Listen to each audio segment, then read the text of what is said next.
Hello everyone, welcome to Ken Studies. आज है 9 जुलाई। Start करते हैं आज के MCQ क्वेश्चन। आज का फर्स्ट क्वेश्चन है, who has been appointed as the head of national cyber coordination Centre. आपसे पूछा जा रहा है, राष्ट्रीय साइबर समन्वय केंद्र के प्रमुख के रूप में किन्हें नियुक्त किया गया है। आपके ऑप्शंस हैं त्रिलोचन MU नायर, डॉक्टर राजेश पंत या सुनील कुमार गुप्ता। और इस क्वेश्चन में आपका करेक्ट ऑप्शन हो जाएगा ऑप्शन बी। MU नायर को हाल ही में नेशनल साइबर कोऑर्डिनेशन सेंटर का हेड चुना गया है। So lieutenant general MU Nair has been appointed as the head of national cyber coordination centre after replacing lieutenant general doctor Rajesh Pant. इनके बारे में बात करें तो he has served as the additional director general head of the signal chief of staff of the corps and command. बढ़ते हैं next question की ओर।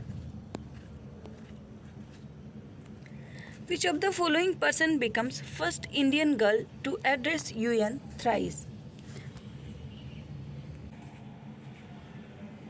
आपसे पूछा जा रहा है, निम्नलिखित में से कौन संयुक्त राष्ट्र को 3 बार संशोधित करने वाली पहली भारतीय महिला बनी है।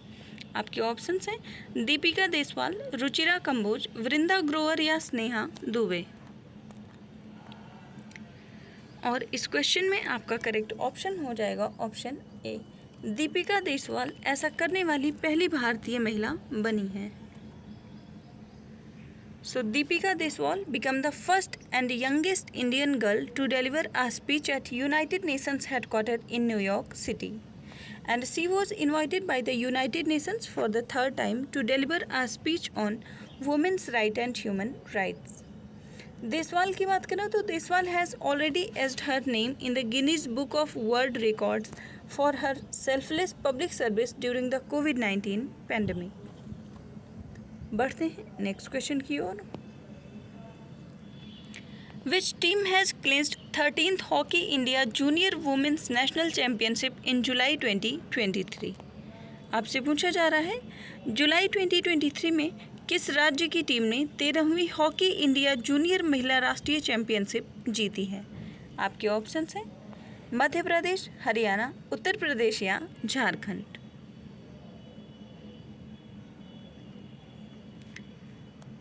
और इस क्वेश्चन में आपका करेक्ट ऑप्शन हो जाएगा ऑप्शन ए, मध्य प्रदेश की टीम ने India junior women's national championship जीती है।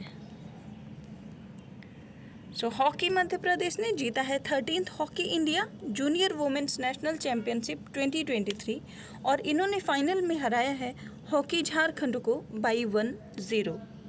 इसके साथ ही गुरमेल कौर ने स्कोर किया है the only goal for hockey Madhya Pradesh. Hockey Haryana ने डिफीट किया है छत्तीसगढ़ हॉकी की टीम को by 12-2 in the bronze medal match. बढ़ते हैं नेक्स्ट क्वेश्चन की ओर। Which of the following wins the GeM award in the timely payment category for 2023? आपसे पूछा जा रहा है, निम्नलिखित में से किसने 2023 के लिए समय पर भुगतान श्रेणी में जेम पुरस्कार जीता है।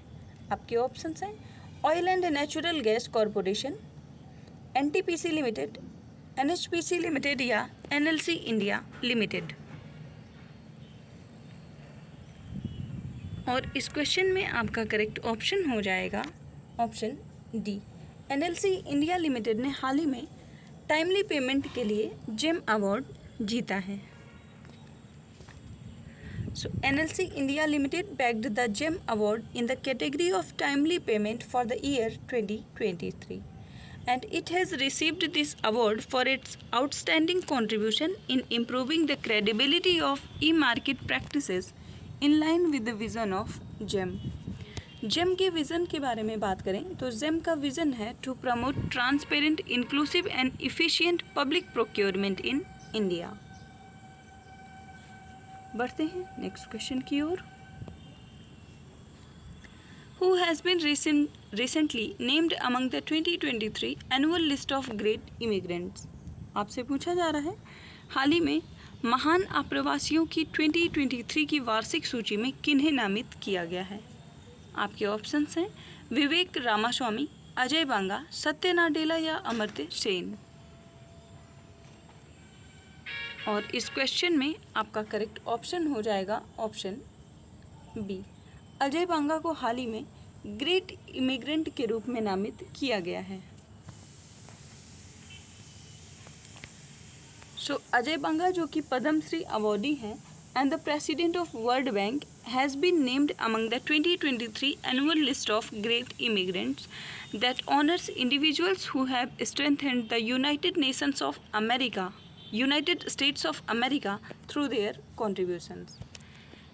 And the list is curated by the Carnegie Corporation of New York in USA, जो कि एक philanthropic organization है।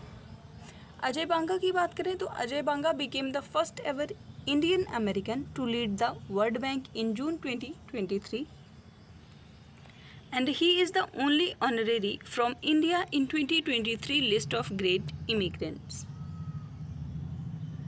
बढ़ते हैं नेक्स्ट क्वेश्चन की ओर। Name the personality who has been recently awarded with the Pen Pinter Prize 2023. आपसे पूछा जा रहा है उस व्यक्ति या हस्ती का नाम बताइए जिन्हें हाल ही में पेन पिंटर पुरस्कार 2023 से सम्मानित किया गया है। आपके ऑप्शंस हैं Michael Rosen, Salman Rushdie, M Blackman या हनीफ कुरैशी। और इस क्वेश्चन में आपका करेक्ट ऑप्शन हो जाएगा ऑप्शन ए। माइकल रॉसिन को हाल ही में पेन पिंटर प्राइज 2023 से सम्मानित किया गया है। इनके बारे में बात करें तो British children writer and performance poet Michael Rosen has been awarded with the PEN Pinter prize 2023 award और इनकी एज है 77 ईयर्स। रॉसिन की कुछ और बुक्स की बात करें तो इन्होंने कुछ और बुक्स लिखी है जिनमें शामिल हैं यू कांट कैच मी, जिसको सिग्नल पोएट्री अवार्ड से सम्मानित किया गया है। इसके अलावा you wait till I am older than you और रोवर जैसी किताबों को इन्होंने लिखा है। पेन पिंटर प्राइज़ की बात करें तो इसको इस्टेब्लिश किया गया 2009 में in the memory of play right Harold Pinter, जिन्होंने नोबेल प्राइज़ जीता है लिटरेचर में इन 2005। पढ़ते हैं नेक्स्ट क्वेश्चन की ओर। Which city hosted the startup 20 Shikhar summit? आपसे पूछा जा रहा है किस शहर में स्टार्टअप 20 शिखर सम्मेलन की मेजबानी की गई है? आपके ऑप्शंस हैं मुंबई, वाराणसी, गांधीनगर या गुरुग्राम। और इस क्वेश्चन में आपका करेक्ट ऑप्शन हो जाएगा option D. Startup 20 Shikhar summit का आयोजन गुरुग्राम में किया गया है। So the Startup 20 Shikhar Summit organized by Startup 20 Engagement Group under the India's G20 presidency, इसको हाल ही में कंक्लूड किया गया है गुरुग्राम में। And Saudi Arab was the first country to endorse and support the Startup 20 call to allocate an ambitious sum of $1 trillion per annum into the startup ecosystem by 2030। तो आप ध्यान रखेंगे कि स्टार्टअप 20 शिखर समिट का आयोजन हाल ही में गुरुग्राम में किया गया है। आज के करंट अफेयर सेशन में इतना ही। धन्यवाद।